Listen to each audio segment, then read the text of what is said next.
আপনি তিল তিল করে আপনার সাজানো গোছানো স্বপ্নের একটা বাড়ি বানিয়েছেন।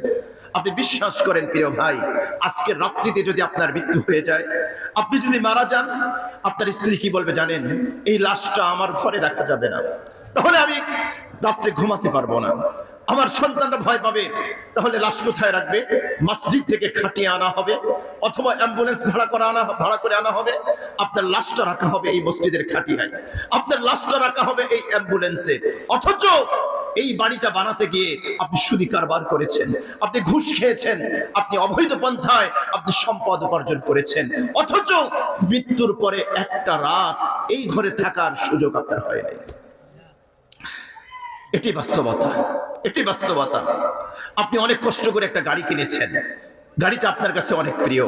রাস্তায় যখন গাড়ি নিয়ে বের হন, আপনার গাড়িতে যদি একটা টোকা দেয় কেউ, আপনার কলিজায় ব্যথা লাগে।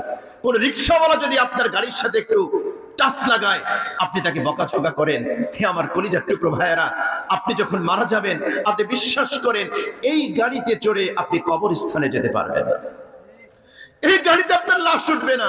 আপনার স্ত্রী বলবে, না না, এই গাড়িতে লাশ উঠালে আমি এই গাড়িতে উঠতে পারবো না, এই গাড়িতে আমি চড়তে পারবো না, আমার ভয় করবে। আপনার সন্তানেরা বলবে, না না, লাশ এই গাড়িতে তোলা যাবে না, তাহলে এই গাড়িতে আমরা চড়তে পারবো না। আপনার লাশ হয় অ্যাম্বুলেন্সে নেওয়া হবে, না হয় ট্রাক ভাড়া করা হবে। আর যদি কবরস্থান কাছে হয়, মসজিদ থেকে খাটিয়ে এনে আপনার লাশটা এইখানে নিতে হবে। এজন্য বলি, পৃথিবী অনেক নিষ্ঠুর, অনেক নিষ্ঠুর, অনেক নিষ্ঠুর এই পৃথিবী।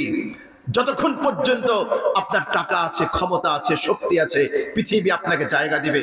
আর আপনি যখন দুই চোখ বন্ধ করবেন, কেউ আপনাকে জায়গা দিবে না, কেউ আপনাকে জায়গা দিবে না। কত চমৎকার বলেছেন আখির জামানার পয়গম্বর মুহাম্মদ রাসূলুল্লাহ সাল্লাল্লাহু আলাইহি ওয়াসাল্লাম, তিরমিজির হাদিস, লা তাযালু কদামা ইবনে আদম হাত্তা ইউসআলা আন খামস। নবীজি বলেন, ও আমার উম্মত, শোনো শোনো, কিয়ামতের দিবসে 5 প্রশ্নের জবাব দেওয়া ছাড়া এক চুলও তুমি তোমার রবের সামনে থেকে নড়াচড়া করতে পারবে না। আল্লাহু আকবার। এর মধ্যে অন্যতম প্রশ্ন হবে, তুমি সম্পদ কিভাবে উপার্জন করেছো, সম্পদ কোন পথে ব্যয় করেছো।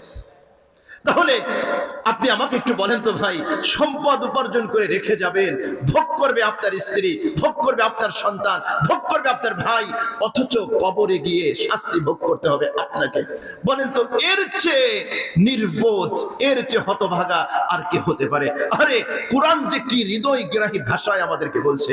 আল্লাহ বলছে, ওয়ালাকাদ জিতুমুনা ফুরাদা কামা খলাকনাকুম আউওয়ালা বাররা।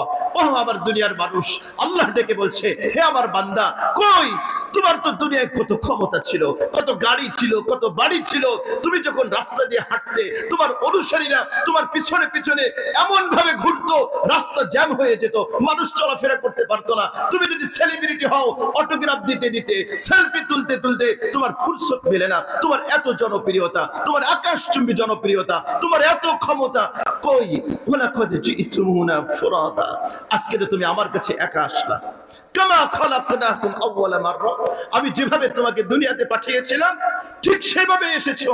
দুনিয়াতে আমি যখন তোমাকে পাঠিয়েছিলাম, তোমার শরীরে কোনো কাপড় ছিল না, পোশাক ছিল না, একেবারে খতনাবিহীন, একেবারে নগ্ন পা, নগ্ন দেহে আমি রব্বুল আলামিন তোমাকে দুনিয়াতে পাঠিয়েছিলাম। আর আজও তোমার এত ব্যাংক ব্যালেন্স, এত মিল ফ্যাক্টরি, এত বাড়ি গাড়ি, এত কিছু, কই তোমার সেই নামি দামি পোশাকগুলো? কই?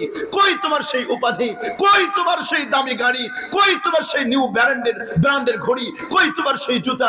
কিচ্ছু তোমার সাথে আসে নাই। শুধুমাত্র 3 টুকরা সাদা কাফনের কাপড় নিয়ে তুমি আমার কাছে এসেছো। আল্লাহু আকবার, আল্লাহু আকবার। ওয়ালাকাদ জিতুমুনা ফুরাদা কামা খলাকনাকুম আউওয়ালা মাররা ওয়া তারাকতুম মা খাওয়ালনাকুম ওয়ারাআ যুহুরিকুম। হে আমার কলিজার টুকরো যুবক ভাইয়েরা, হে পাবনার নওজওয়ানেরা, কোরআন পড়ো, কোরআন পড়ো। দেখো জীবন্ত কোরআন তোমাকে কিভাবে মেসেজ দিচ্ছে। আল্লাহ বলছে, আরে ঘুমন্ত বান্দা আমার, কখন তুমি জাগ্রত হবে?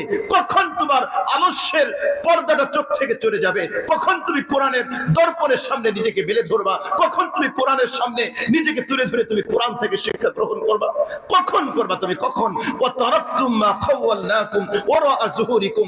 আমি এত এত নিয়ামত দিয়েছিলাম, তুমি আকণ্ঠ পা থেকে বস্ত্র একেবারে মাথা পর্যন্ত আপাদমস্তক আমার নিয়ামতে তুমি ডুবেছিলা। আমি তোমাকে বাড়ি দিয়েছিলাম, আমি তোমাকে গাড়ি দিয়েছিলাম, আমি তোমাকে সম্মান দিয়েছিলাম, আমি তোমাকে শিক্ষা দিয়েছিলাম, আমি তোমাকে ডক্টর ডক্টরেট ডিগ্রি দিয়েছিলাম, আরে আমি তোমাকে রাষ্ট্রীয় ক্ষমতা দিয়েছিলাম, কিন্তু আজ সব তুমি তারাকতুম মা খাওয়ালনাকুম ওয়ারা যুহুরিকুম, সব তোমার পিছনে ছেড়ে একেবারে নিঃস্ব কাঙাল হয়ে 3 টুকরা সাদা কাফনের কাপড় নিয়ে আজকে তুমি আমার কাছে এসেছো। That is reality. এটাই হতো বাস্তবতা, এই হলো বাস্তবতা ভাই, এটাই তো বাস্তবতা। এজন্য এক বাদশা তিনি মৃত্যুর সময় ওসিয়ত করছেন, হে আমার কলিজার টুকরো সন্তান আমার কাছে আসো। সন্তান কাছে গিয়েছে, বাদশা বলে, বাবা আমার মনে হয় মৃত্যু হয়ে যাবে, যদি আমার মৃত্যু হয়ে যায় আমার একটা ওসিয়ত আছে। কি ওসিয়ত? আমার যখন মৃত্যু হয়ে যাবে, যখন জানাজা শেষ হয়ে যাবে, কাফনের কাপড়ের 2 পাশ দিয়ে আমার 2 হাত 2 খাটিয়ার 2 পাশ দিয়ে ঝুলিয়ে সারা শহর প্রদক্ষিণ করাবা, এরপরে আমাকে দাফন করবা। বাদশার মৃত্যু হয়েছে, মৃত্যুর পূর্বে সন্তান বাচ্চাকে জিজ্ঞেস করে, বাবা এরকম ওসিয়ত তো জীবনে কেউ করে না, এরকম ওসিয়ত তো কোনো বাবা তার সন্তানকে করে না, আপনি এরকম ওসিয়ত কেন করলেন? এবার বাদশা সন্তানকে ডেকে বলছে, বৎস আমার, সারা দুনিয়ার মানুষ জানে আমার অঢেল সম্পত্তি, আমি এত এত সম্পত্তির মালিক, এত এত সম্পদের মালিক আমি, সবাই জানে, কিন্তু আমি সারা বিশ্বের মানুষকে একটা মেসেজ দিয়ে যেতে চাই, একটা বার্তা দিয়ে যেতে চাই যে আমি এত সম্পদের মালিক হওয়া সত্ত্বেও আমার হাত একেবারে খালি, একেবারে শূন্য হাতে রিক্ত হস্তে আমি এই পৃথিবী থেকে বিদায় নিচ্ছি। এই মেসেজটা আমি মানুষকে দিয়ে যেতে চাই, এজন্যই আমি তোমাকে এই ওসিয়ত করেছি। একটু বলেন না আল্লাহু আকবার। এই হলো বাস্তবতা ভাই। তাহলে আপনি হারাম উপার্জন করে কার জন্য সম্পদ উপার্জন করবেন ভাই? কার জন্য করবেন? আমাকে বলেন ভাই, কে আপনার আপন? আপনার মৃত্যুর পরে আপনার স্ত্রী আপনার কবরে যাবে, আপনার কলিজার টুকরো সন্তান যাবে, আপনার অনুসারীরা আপনার কাছে যাবে না ভাই, না। করুণা তো আমাদের চোখের পর্দা খুলে দিয়েছে। আমরা দেখেছি মিটফোর্ড হসপিটালে বাবার লাশ পড়ে আছে, সন্তান লাশ গ্রহণ করতে যায় না। আমরা দেখেছি উত্তরবঙ্গে বাবা করোনায় আক্রান্ত হয়ে ছটফট করতেছে পানি পানি বলে, পাশের রুমে সন্তান স্ত্রী রয়েছে, 1 ফোঁটা পানি তাকে পর্যন্ত দেয় নাই। আমরা দেখেছি গাজীপুরে শালবনে, সেখানে মা এখনো মৃত্যুবরণ করে নাই, এখনো মারা যায় নাই, করোনায় আক্রান্ত হয়েছে, সন্তান মাকে ওই জায়গায় ফেলে চলে গিয়েছে। এই তো আপনারা দেখেছেন 2 বছর আগে আমাদের ঢাকার বাড্ডায় বড় ব্যাংকার, বড় বাড়ি গাড়ির মালিক, গ্রামে বিশাল বড় জমিদারি, মৃত্যু হয়েছে।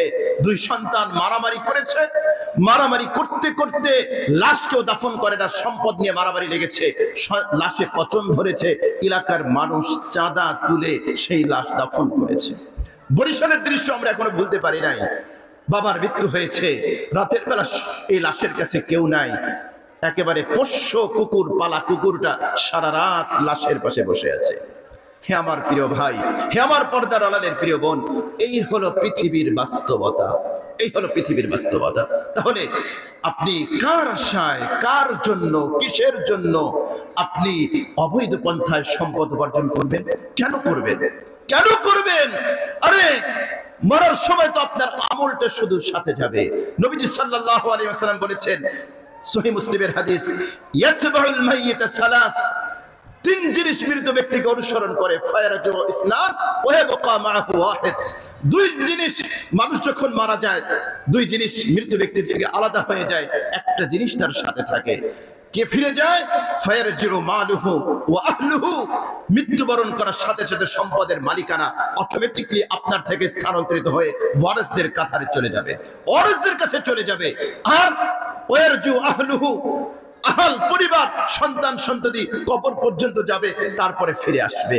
ওয়ায়াবকা মাআহু আমালুহু, শুধুমাত্র আমলটাই আপনার বাকি থাকবে, আপনার সাথী হবে, হোক সে আমল ভালো আমল, হোক সে আমল খারাপ আমল, এই আমলটাই আপনার সাথে যাবে, আর কিছু আপনার সাথে যাবে না। এজন্য প্রিয় ভাই, আল কাইয়িসু মান দারা নাফসা ওয়া আমিলা লিমা বাদাল মাউত। ওই ব্যক্তি হচ্ছে প্রকৃত জ্ঞানী, ওই ব্যক্তি হচ্ছে বুদ্ধিমান, যে তার মৃত্যুর পরবর্তী জীবনের কথা ভাবে, যে চিন্তা করে কবরে হিসাবটা আমাকে দিতে হবে, জবাবটা আমাকে দিতে হবে, শাস্তি পেলে আমাকেই পেতে হবে। কেন আমি অন্যের সুখের জন্য হারাম উপার্জন করে আমার আখিরাত বরবাদ করব? কেন করব ভাই, কেন করব?